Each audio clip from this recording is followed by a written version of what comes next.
উরুগুয়ের বিপক্ষে টাইব্রেকারের আগে ব্রাজিলের খেলোয়াড়রা যখন গোল হয়ে দাঁড়িয়ে কথা বলছিলেন, তখন ব্রাজিল কোচ দরিভাল জুনিয়র খেলোয়াড়দের বৃত্তের বাইরে ঘোরাঘুরি করছিলেন।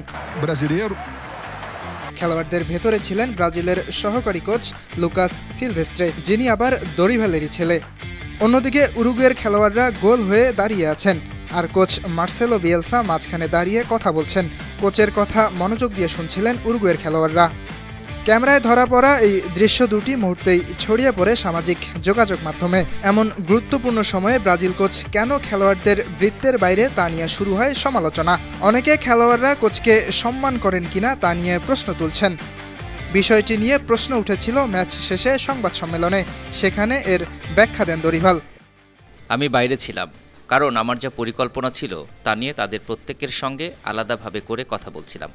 শট নেওয়ার জন্য 5 জনের তালিকা তৈরি করার পর আমি কথা বলছিলাম আমাদের করা অনুশীলন নিয়ে।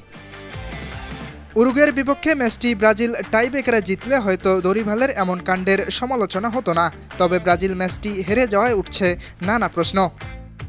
এদিকে কোপা আমেরিকা থেকে বাদ যাওয়ার পর ব্রাজিলের লক্ষ্য এখন 2026 বিশ্বকাপ, জানিয়েছেন কোচ দরিভাল।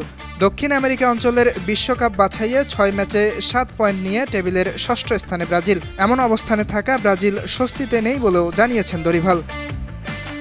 ইয়াসির আরাফাত সবুজ, 52 টিভি।